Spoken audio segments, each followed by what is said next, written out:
This book is called The Vanishing Pumpkin by Toni Johnston, and the pictures are by Tommy DePaula.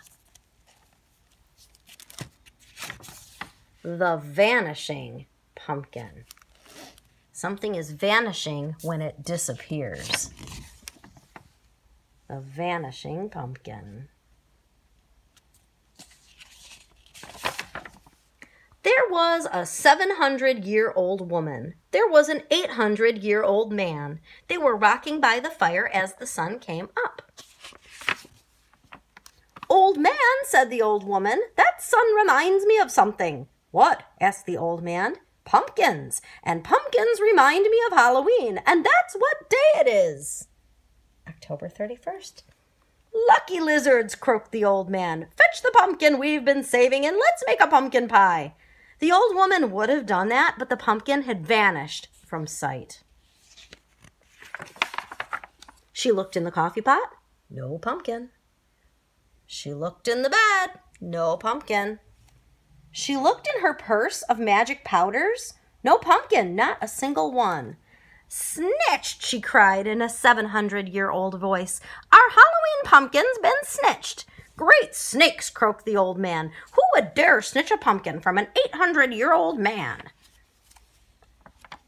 And they set off down the road. They went as fast as a 700-year-old woman and an 800-year-old man can. In fact, they fairly flew. They met a ghoul perched on a fence post. The old man flew up and hollered out, "Ghoul, where is it?" "Don't know," growled the ghoul, and he didn't. He didn't even know what it was. "Tell him what it is," suggested the old woman. "Our pumpkin," hollered the old man. "Where is it?" "I don't know," growled the ghoul, and he began to search for the pumpkin.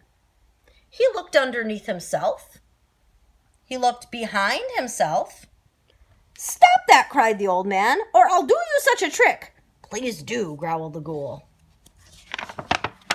So the old man made him as thin as an onion skin, and he peered right through him, hoping to find the pumpkin hidden in a sneaky place. The old woman clapped. The ghoul clapped.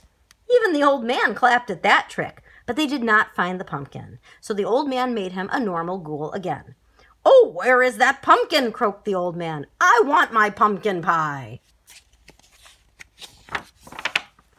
So they set off down the road. They went as fast as a 700-year-old woman and an 800-year-old man can. In fact, they fairly flew.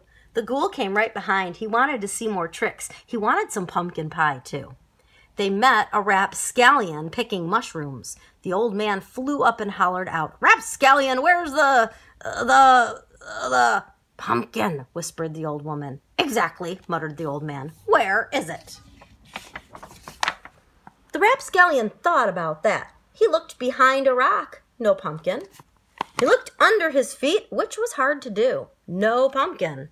He looked in his mushroom basket. No pumpkin. "Will a mushroom do?" he asked. "Never," shouted the old man. "I shan't eat mushroom pie. It's pumpkin pie or nothing." "Then it's nothing," said the rapscallion, grinning. "Rapscallion, don't be fresh with an 800-year-old man," snapped the old man, "or I'll do you such a trick." "Please do," said the rapscallion, grinning. So the old man turned him upside down, there between earth and sky, to shake that pumpkin out. The old woman clapped, the ghoul clapped, the rapscallion clapped, even the old man clapped at that fine trick. But not one single pumpkin fell from the rapscallion, so the old man put him down again.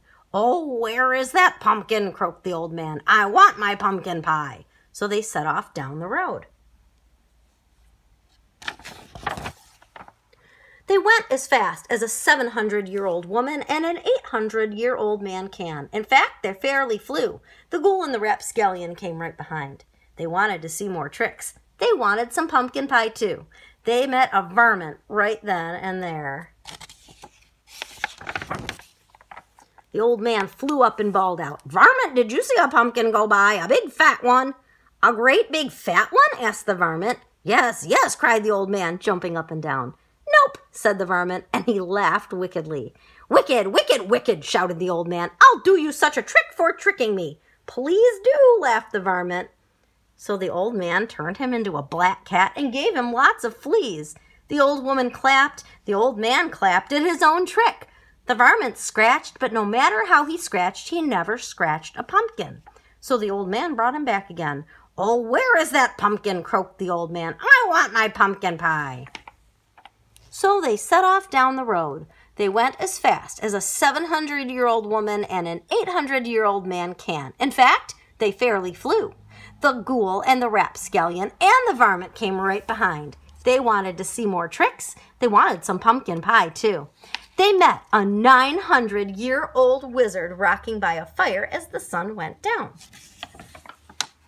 The old man flew up, and he saw that it was no fire at all. It was the pumpkin, carved into a jack-o'-lantern and grinning from ear to ear. The old man felt like yelling, but you don't yell at a 900-year-old wizard. He might turn you into a lizard. "I borrowed your pumpkin," said the wizard. "Snitched," muttered the old man. "Borrowed? For my jack-o'-lantern. Nothing but the best for me." "Great grizzlies," moaned the old man. "I'll never have my pumpkin pie." "Pie?" said the wizard. "That reminds me of something." "What?" asked the old woman. "Pie reminds me of pie, and when I finished my jack-o'-lantern, that's what I made for you." "Where?" the old man asked. "Oh dear," said the wizard, "it was just here." And he began to search for the pumpkin pie. He looked inside the jack-o'-lantern. No pie. He looked under his beard. No pie. He looked under his hat, and there it was, along with a bat. So they all sat down and gobbled it up. Now what do you think of that? The end.